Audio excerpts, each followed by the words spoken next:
Welcome to my channel, Learn with Teacher Annie.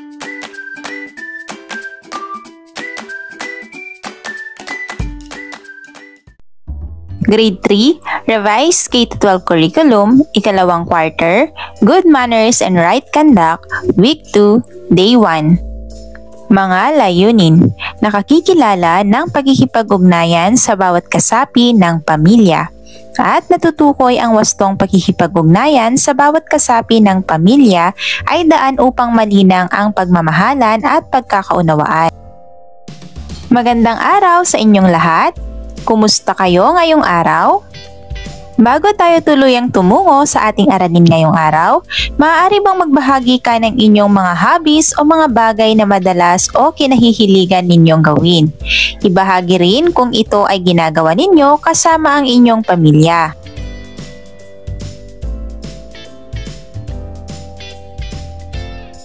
Narito ang ilang halimbawa ng mga hobbies o mga bagay na kinahihiligan ninyong gawin. Paglalaro ng video games, pagbabasa ng mga libro,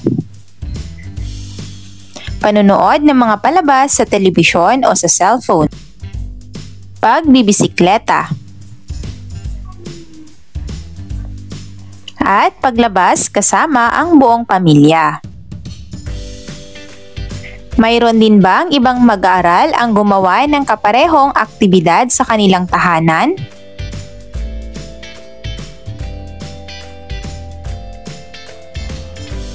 Para sa guro, iguhit ang mga sumusunod na emosyon sa pisara. Magpapakita ako ng iba't ibang larawan. Sa bawat larawan na makikita, alamin kung ano ang inyong mararamdaman. Depende sa inyong pakiramdam. Tumayo sa tapat ng emosyon na nakaguhit sa pisara. Handa na ba kayo?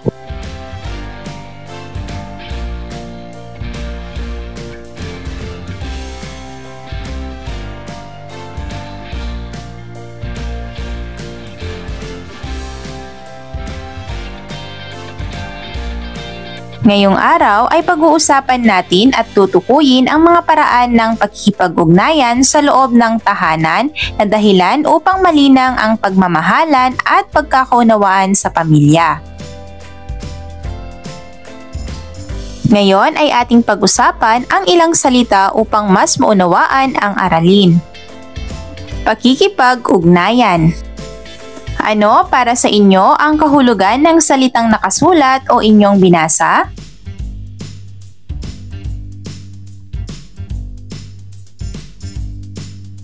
Narito ang ilang halimbawa ng mga pakikipag-ugnayan sa pamilya na kanilang ginagawa. Pakikipag-usap, pakikipagkwentuhan, pakikipaglaro, pagtulong sa tahanan, at paghingi ng payo. Ngayon ay magbasa tayo. Handa na ba kayo? Kwentuhan ng magkaibigan. Nagkwentuhan kami ng kaibigan kong si Nathan habang kumakain sa kantin ng aming baon sa recess. Alam mo ba, bungad ni Nathan, tinulungan ko si nanay at tatay sa gawain sa bahay kahapon. Talaga? Ang sipag mo naman, sabi ko. Gusto kong tinutulungan sa gawaing bahay si nanay at tatay. Nakakapagkwentuhan kasi kami, sagot ni Nathan. Parang ang saya nun tugon ko. Oo, masaya yun, wika ni Nathan. Pagkatapos ng gawain bahay, nakipaglaro naman ako ng habulan sa mga kapatid ko. Puro kami tawanan habang naglalaro. Masaya nga maglaro ng habulan, sabi ko. Puro tawanan din kami ng mga pinsan ko kapag naghahabulan, dagdag ko. Totoo yan, sagot ni Nathan. Pero ang pinakapaborito ko ay noong nag-aral ako kahapon dahil nakahingi ako ng payo para sa aking mga aralin mula kay lolo at lola. Masayang sambit ni Nathan. Lolo at lola mo pala ang tumutulong sa'yo sa aralin. Ako naman ay sina tito at tita, sagot ko. Ay, tumunog na ang bell. Tapos na ang recess, sabi ni Nathan. Halika, balik na tayo sa klase, tugon ko. Tara na, pero di ko pa naubos ang baon ko. Itatago ko na lang muna ito para may uwi sa amin, sambit ni Nathan at sabay na kaming naglakad pabalik sa silid-aralan. Paano kayo nakikipag-ugnayan sa inyong pamilya? Ngayon ay maglaro tayo. Handa na ba kayo? Ang ating laro ay tinawag na Kaya Ko Yan. Narito ang mga panuto. Simple lamang ang gagawin. Magtatanong kung kaya ba ninyong gawin ang isang gawain sa loob ng tahanan. Kung sa palagay ninyo ay kaya ninyong gawin ang gawain, itaas ninyo ang inyong kamay at sabihin, "Kaya ko yan." Kung hindi ninyo naman kaya ang gawain, ayos lang yan. Manatiling nakaupo at makinig mabuti sa susunod na gawain. Malinaw ba? Mga bata, kaya ba ninyong magsabi ng katotohanan? Sumunod sa utos ng magulang? Magsabi ng please o pakiusap? Umamin sa pagkakamali? Magsabi ng I love you o mahal kita sa pamilya? Tumulong sa gawaing bahay? Magmano? Makipaglaro sa kapatid o pinsan na hindi napipikon? Makinig sa payo? At makipag-usap na hindi sumisigaw?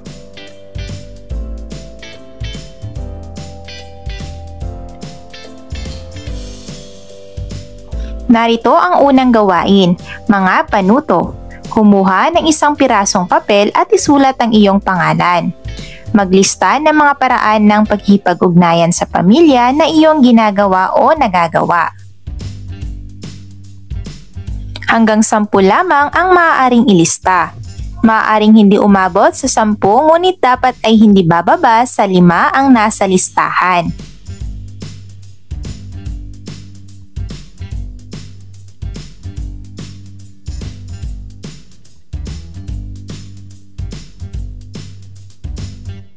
Ngayon ay maglaro tayo. Handa na ba kayo?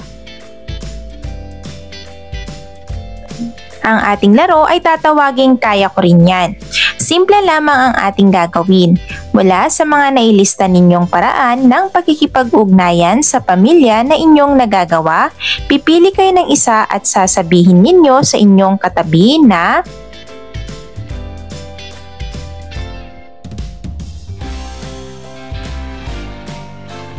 kapag kaya ng iyong katabi na gawin ang iyong sinabi, sasabihin niya na kaya ko rin yan.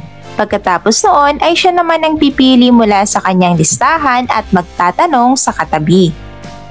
Ngunit kapag hindi kaya ng inyong katabi na gawin ang paraan ng pakikipag-ugnayan sa pamilya na iyong sinabi, sasabihin niya na hindi ko kaya yan. May iba pa ba?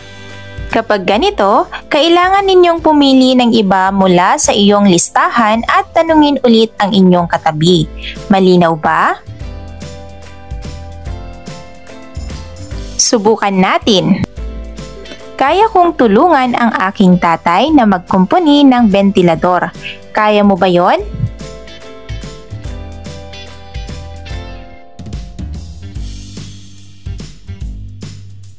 Anong wastong pagkikipag-ugnayan sa bawat kasapi ng pamilya na kayang gampanan ng isang batang tulad mo na makakatugon sa bawat sitwasyon para malinang ang pagmamahalan at pagkakaunawaan sa tahanan?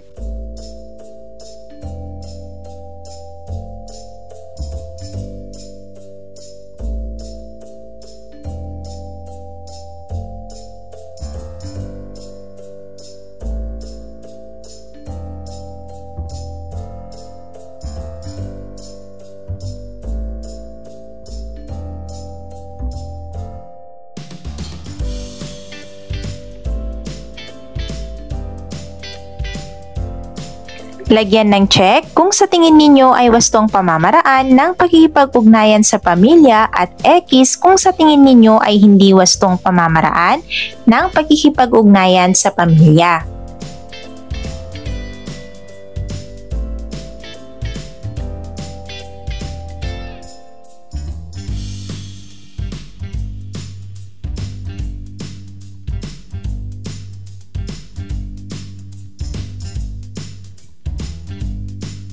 Para sa inyong takdang aralin, sa isang papel, sumulat ng isang wastong paraan ng pakikipag-ugnayan sa pamilya na hindi pa ninyo kasalukuyang ginagawa sa loob ng tahanan. Ipaliwanag kung bakit sa tingin ninyo ay hindi ninyo pa ito ginagawa sa loob ng tahanan. Ipaliwanag din kung bakit ito ang inyong napiling simulang gawin sa loob ng tahanan. Grade 3, Revised K-12 Curriculum, ikalawang quarter, Good Manners and Right Conduct, Week 2, Day 2. Mga layunin na ilalarawan ang pakikipag-ugnayan sa bawat kasapi ng pamilya at naiuugnay na ang wastong pakikipag-ugnayan sa bawat kasapi ng pamilya ay daan upang malinang ang pagmamahalan at pagkakaunawaan. Magandang araw sa inyong lahat! Kumusta kayo ngayong araw? Bago tayo tuluyang tumungo sa ating aralin ngayong araw, maaari ba munang magbahagi kung ano ang inyong mga ginawa kahapon kasama ang inyong pamilya?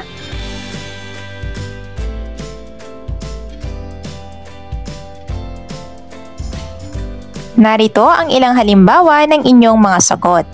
Kumain kasabay ang pamilya. Makipagkwentuhan. Makipaglaro. Gumawa ng takdang aralin. Magdasal kasama ang pamilya. Naalala pa ba ninyo ang ating mga aralin kahapon? Batay sa inyong naging pagbabahagi kanina sa ating naging gawain, sa tingin ba ninyo ay mayroon kayong ginawa kahapon sa loob ng tahanan na sumasalamin sa mga halimbawa ng pakikipag-ugnayan sa pamilya? Narito ang ilang halimbawa ng pakikipag-ugnayan sa pamilya. Kumain kasabay ang pamilya. Makipagkwentuhan. Makipaglaro. Gumawa ng takdang aralin. Magdasal kasama ang pamilya.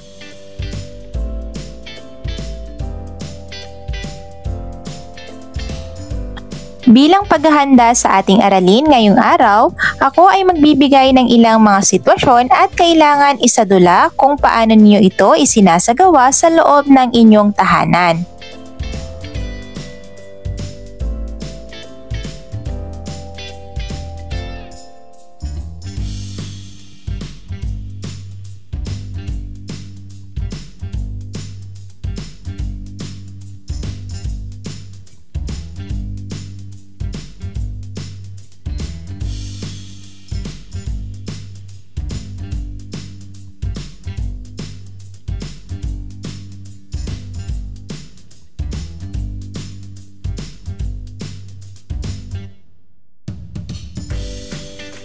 Ngayong araw ay atin namang ilalarawan at iuugnay ang mga paraan ng pakikipag-ugnayan sa loob ng tahanan na dahilan upang malinang ang pagmamahalan at pagkakaunawaan sa pamilya.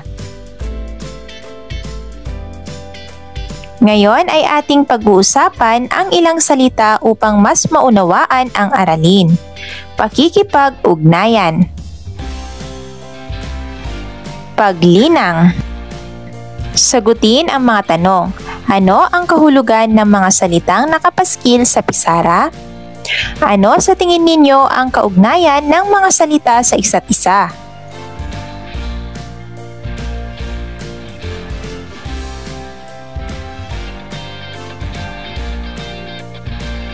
Narito ang ilang halimbawa ng mga wastong pakikipag-ugnayan sa bawat kasapi ng pamilya. Paggamit ng po at opo sa nakatatandang kausap. Pagsasabi ng pakiusap, pasuyo at please kapag humihingi ng tulong. Pagsasalita ng mahinahon. Hindi pagsagot ng pabalang. Hindi nagdadabog o sumisigaw.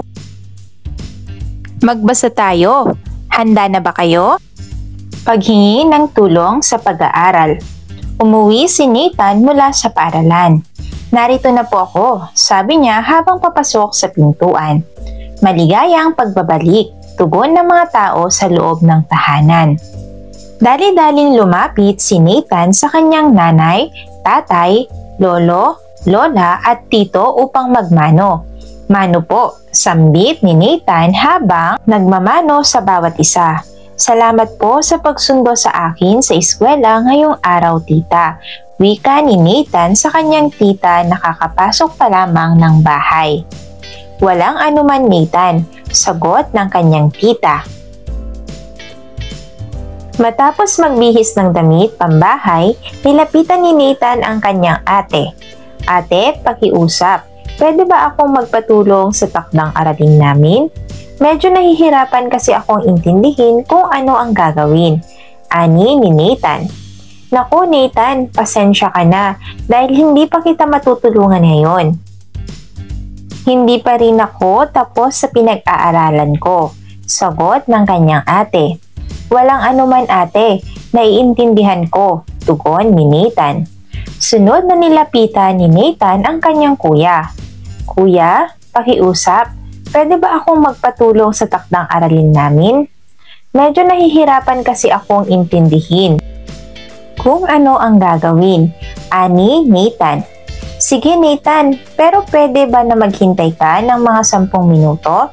Tatapusin ko lang itong salaysay na isinusulat ko para sa aming klase. Wika ng kuya ni Nathan. Ayos lang kuya, tugon ni Nathan. Babasahin ko na lang muna ang mga inaral namin ngayong araw. Habang naghihintay, nagpunta si Nathan sa kwarto upang magbasa ng kanyang pinag-aralan sa araw na iyon. Mga bata, ano ang mga dapat na gawin ni Nathan upang makipag-ugnayan sa kanyang pamilya?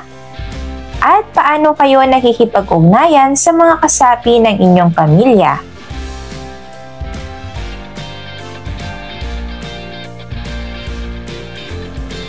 Narito ang isang gawain. Isulat ang check kapag ginagawa mo ang nakasaad na paraan ng wastong pakikipag-ugnayan sa pamilya. Isulat ang X kapag hindi mo ginagawa ang nakasaad na paraan ng wastong pakikipag-ugnayan sa pamilya. Mga wastong paraan ng pakikipag-ugnayan sa pamilya. Hindi pakikialam ng gamit na hindi sayo. Kusang tumutulong sa gawaing bahay. Nagmamano bago umalis at pagdating sa bahay. Hindi nagsisinungaling. Nakikipag-usap ng mahinahon at magalang.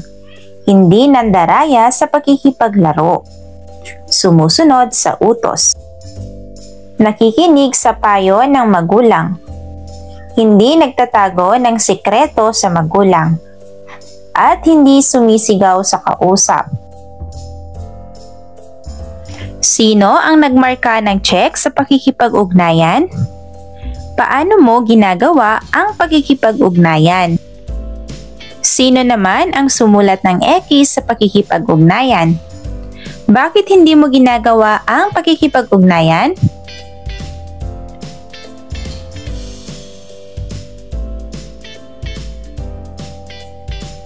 Para naman sa ikalawang gawain, narito ang mga panuto.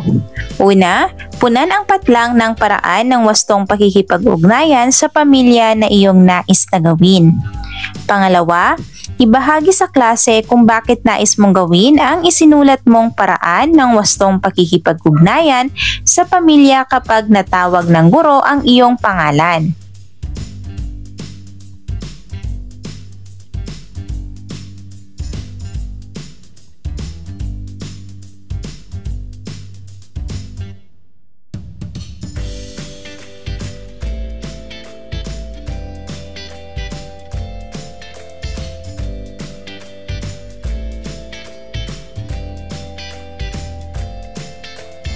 Anong wastong pakikipag-ugnayan sa bawat kasapi ng pamilya na kayang gampanan ng isang batang tulad mo na makatugon sa bawat sitwasyon para malinang ang pagmamahalan at pagkakaunawaan sa tahanan?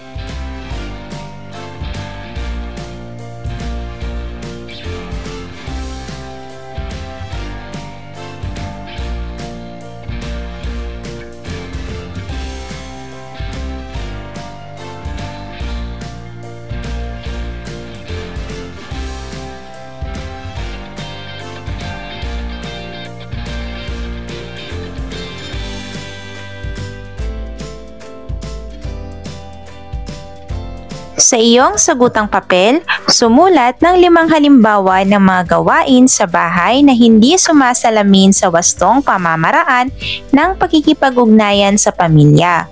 Isulat din kung sa papaanong paraan maiwawasto ang mga gawain na nailista. Halimbawa, hindi kami gumagamit ng po at opo sa loob ng tahanan. Ang pagwawasto ay sisimulang gumamit ng po at opo sa pakikipag-usap lalo na sa mga nakatatanda.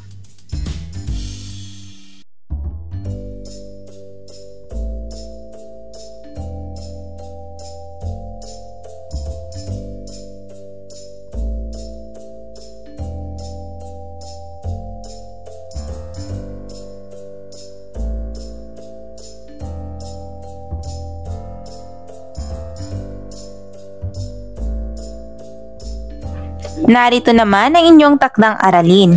Sa isang papel, sumulat ang isang wastong paraan ng pakikipag-ugnayan sa pamilya na nais mong matutuhan ng lahat ng iyong kamag-aral.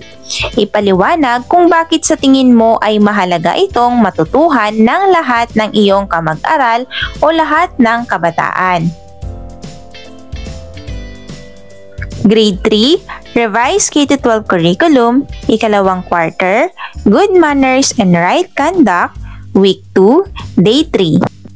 Mga layunin na ilalapat ang mga sariling paraan ng wastong pakikipag-ugnayan sa bawat kasapi ng pamilya at naipaliliwanag na ang wastong pakikipag-ugnayan sa bawat kasapi ng pamilya ay daan upang malinang ang pagmamahalan at pagkakaunawaan. Magandang araw sa inyong lahat. Kumusta kayo ngayong araw? Simulan natin ang araw na ito sa pamamagitan ng pag-alam sa ating mga nararamdaman. Kamusta kayo?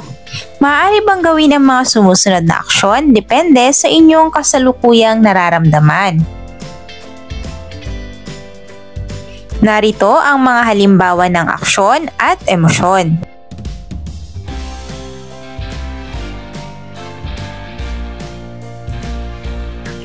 Bakit ganoon ang kasalukuyan ninyong pakiramdam?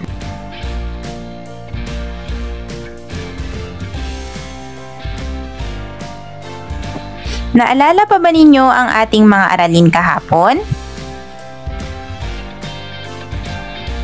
Narito ang isang pangkatang gawain. Mga panuto. Hatiin ang klase sa 5 grupo. Bigyan sila ng iba't ibang sitwasyon kung saan maaaring maipakita ang mga halimbawa ng pakikipag-ugnayan sa pamilya. Ang mga mag-aaral ay aarte batay sa kung ano ang natutunan nilang wastong pamamaraan ng pakikipag-ugnayan sa pamilya. Narito ang mga sitwasyon.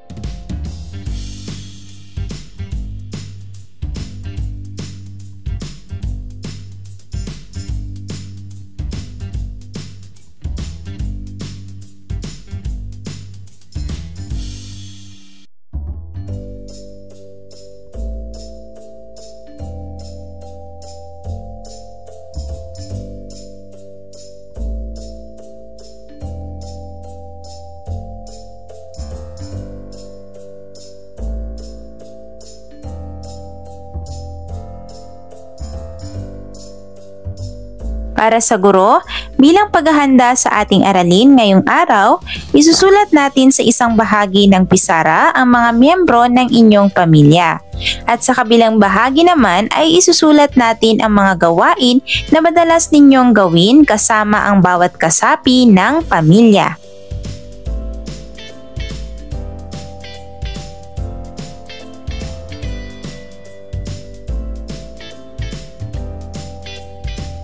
Gumuhit ng mga linya na magdudugtong sa miyembro ng pamilya sa kaliwa at gawain naman sa kanan.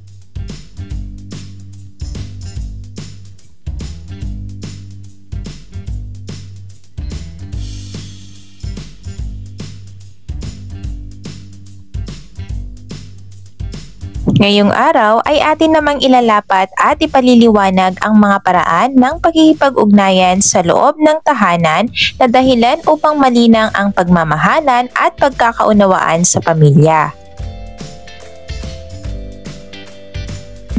Sa ating pag-aaral ngayong araw, mahalagang mapag-isipan ang tungkol sa kung papaano ang mga wastong paraan ng pakikipag-ugnayan ay nakatutulong sa paglinang ng pagmamahalan at pagkakaunawaan ng pamilya. Ngayon ay ating pag-usapan ang ilang salita upang mas maunawaan ang aralin.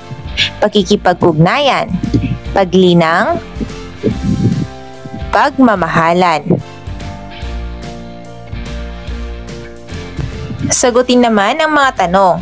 Ano ang kahulugan ng mga salitang nakapaskil sa pisara? At ano sa tingin ninyo ang kaugnayan ng mga salita sa isa't isa?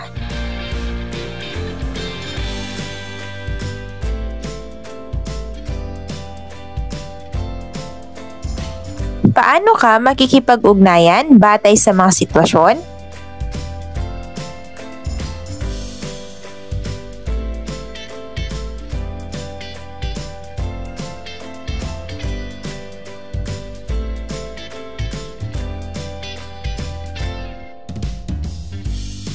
Ngayon ay magbasa tayo. Handa na ba kayo? Paghahanda sa pagpasok sa eskwela. Isa na naman bagong araw. Bago pumasok sa eskwela, si Nathan ay naghahanda ng kanyang mga gamit. Nakita niya ang hindi naubos na pagkain kahapon na nasa loob pa ng kanyang baunan. Lumapit siya sa kanyang nanay. Nanay, pasensya na po at hindi ko naubos ang baon ko kahapon.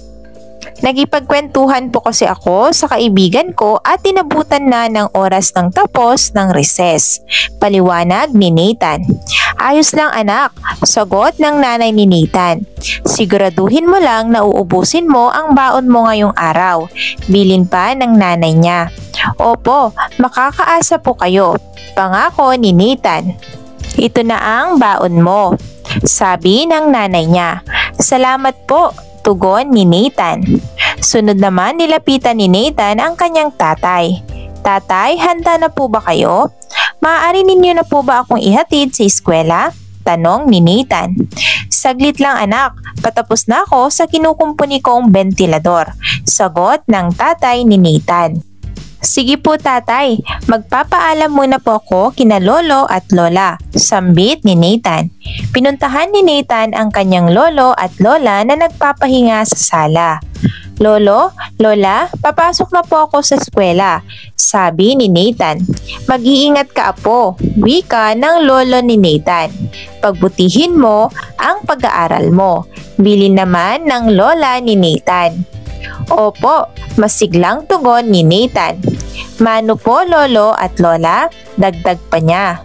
Pagpalain ka apo, sabay na sambit ng lolo at lola ni Nathan habang inaabot ang kanilang kamay. Salamat po, ani Nathan. Huling pinuntahan ni Nathan ang kanyang mga kapatid na kumakain pa ng agahan. Papasok na ako sa eskwela, ate at kuya. Mamaya pag uwi ko, maglaro ulit tayo ng habulan. Sambit ni Nathan. Sige, pagkagaling namin sa eskwela ay yayayain namin ang mga pinsan natin na maglaro ng habulan. Tugon ng kanyang ate. Mag-ingat kayo ni tatay sa daan. Dagdag naman ng kanyang kuya. Yehey! Masayang nasambit ni Nathan. Ingat din kayo sa biyahe papasok sa eskwela. Mahal ko kayo, wika ni Nathan habang kumakaway at patungo sa pintuan. Batay sa inyong ginagawa sa inyong tahanan upang makipag-ugnayan sa mga kasapi ng pamilya, ano pa kaya ang mga dapat na gawin ni Nathan? At paano ito nagpapakita ng pagmamahalan at pagkakaunawaan sa pamilya?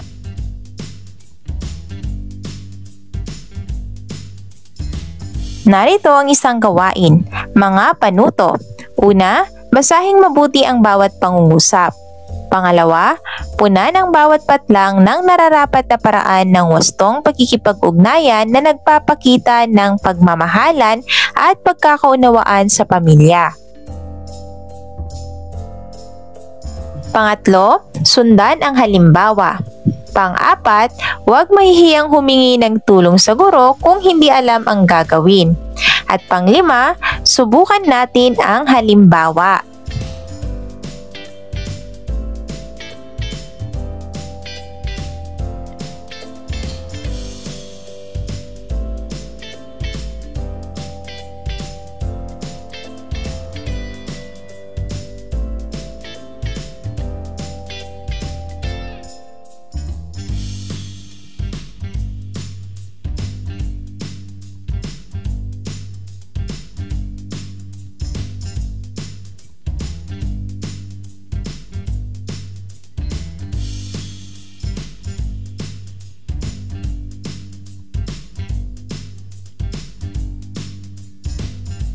Para naman sa ikalawang gawain, narito ang mga panuto.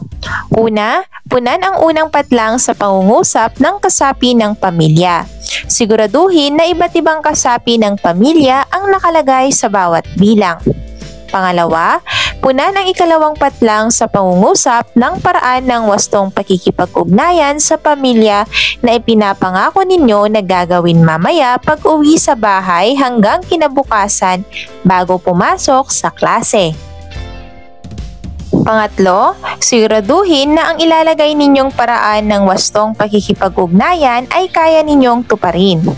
Pang-apat, pag-uwi sa bahay, gawin ninyo ang naipangako ninyong paraan ng wastong pakikipag-ugnayan at ibahagi ang inyong karanasan sa klase kinabukasan.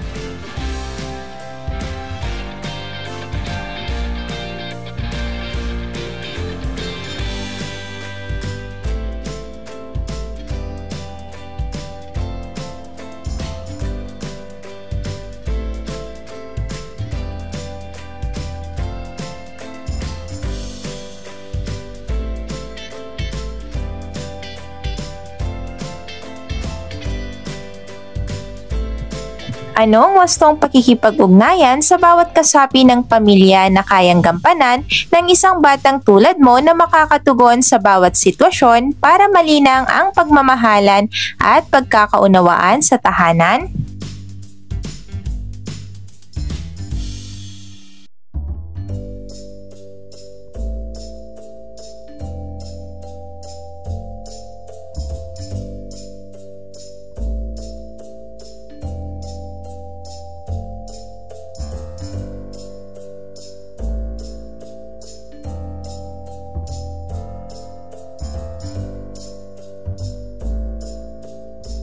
Sa iyong sagutang papel, isulat ang letra sa chart ng mga gawaing inyo nang ginagawa sa loob ng tahanan at ano-ano ang mga sisimulan ninyo palang gawin.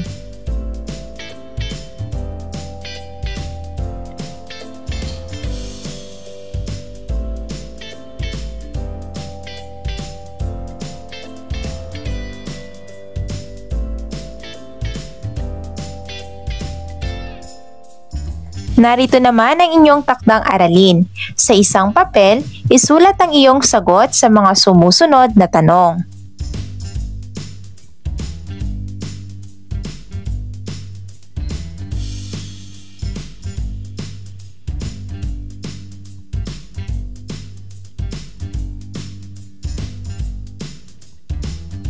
Grade 3, Revised K-12 Curriculum, ikalawang quarter, Good Manners and Right Conduct, Week 2, Day 4.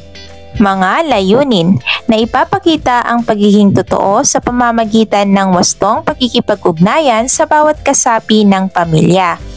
Napangangatwiran na ang wastong pakikipag-ugnayan sa bawat kasapi ng pamilya ay daan upang malinang ang pagmamahalan at pagkakaunawaan.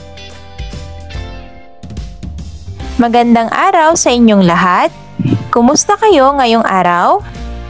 Para simulan ang ating pag-aaral ngayong araw, maaari bang magbahagi ng inyong mga bagong hobbies o mga bagong gawain na inyong ginagawa o sinimulan?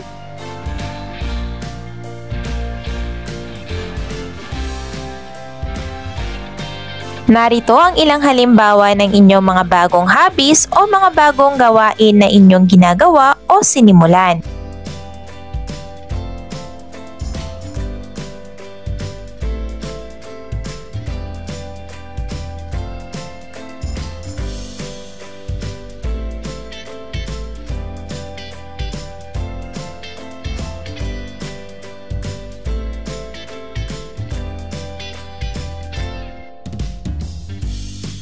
Sa iyong palagay, bakit mo sinimulan ang mga bagong hobbies na ito? At ano ang naidudulot nito sa iyo at sa iyong pamilya?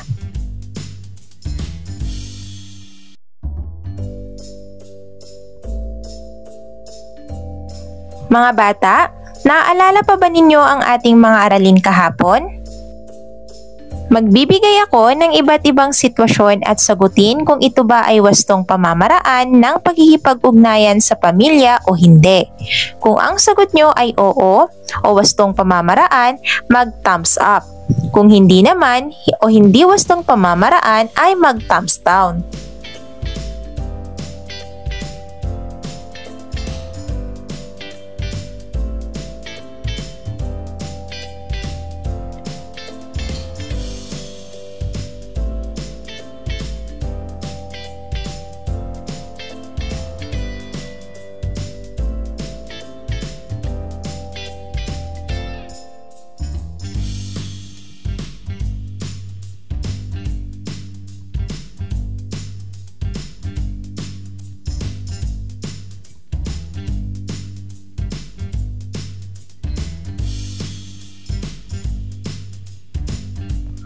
Bilang paghahanda sa ating aralin ngayong araw, magpapakita ako ng dalawang bersyon ng iisang bagay. Tukuyin kung alin sa dalawang larawan ang totoo o wastong bersyon. Ipaliwanag ang sagot.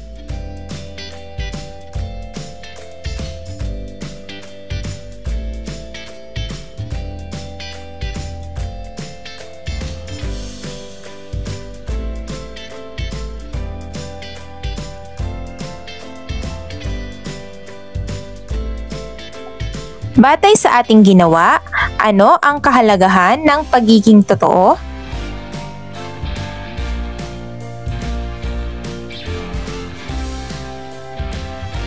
Ngayong araw ay atin namang ipakikita at pangangatwiran ang mga paraan ng pagkikipag-ugnayan sa loob ng tahanan na dahilan upang malinang ang pagmamahalan at pagkakaunawaan sa pamilya. Sa ating pag-aaral, ngayong araw mahalagang mapag-isipan ang tungkol sa kung bakit mahalagang makipag-ugnayan ng wasto sa ating pamilya.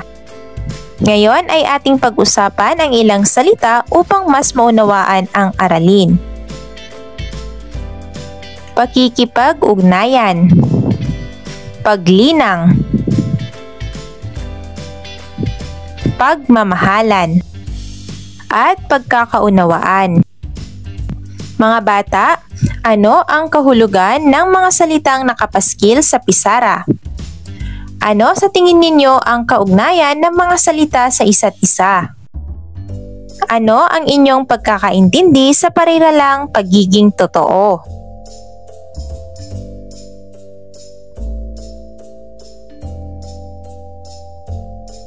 Ngayon ay magbasa tayo. Handa na ba kayo? Pagiging totoo sa pamilya. Nagkakwentuhan muli kami ng kaibigan kong si Nathan habang recess. Nathan, may ikwento ako sa iyo. Masaya kong bungad sa kanya. Ano yun? Sagot ni Nathan. Napag-isipan ko kasi yung mga ikinuwento mo nung isang araw. Kaya sinubukan ko rin na makipag-ugnayan sa mga kasapi ng aming tahanan. Ang sarap pala sa pakiramdam na maging totoo sa pamilya, sabi ko. Talaga? Kwentuhan mo naman ako habang kinakain ko ang baon ko. Bilin kasi ni nanay na ubusin ko ang pagkain ko, tugon ni Nathan. Nitong mga nagdaang araw, paano kayo nakipag-ugnayan sa mga kasapi ng inyong tahanan?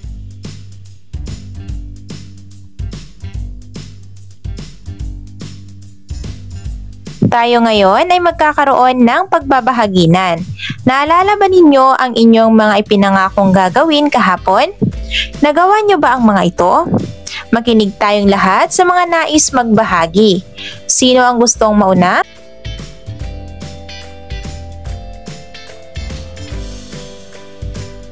Para naman sa ating unang gawain, narito ang mga panuto.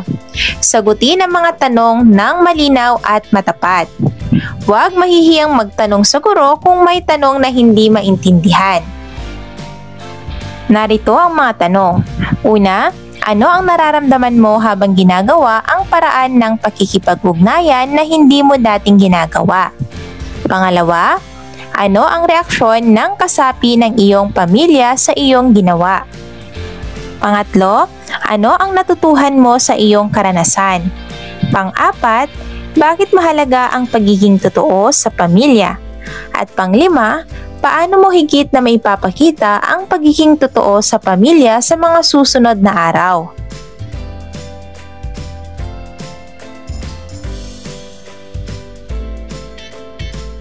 Anong wastong pakikipag-ugnayan sa bawat kasapi ng pamilya na kayang gampanan ng isang batang tulad mo na makakatugon sa bawat sitwasyon para malinang ang pagmamahalan at pagkakaunawaan sa tahanan?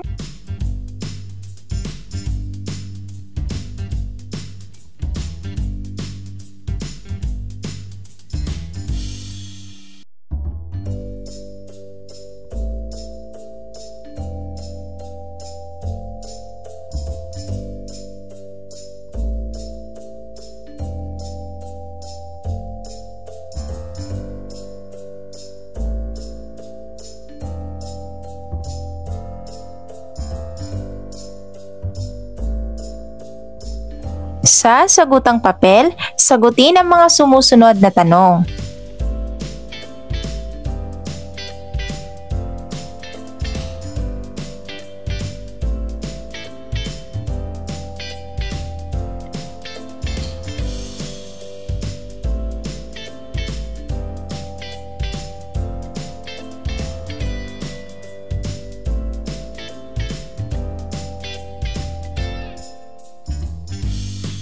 Ang inyong takdang aralin naman ay sa isang papel, iguhit ang itsura ng isang pamilya na kung saan ang mga miyembro nito ay nagiging totoo sa isa't isa.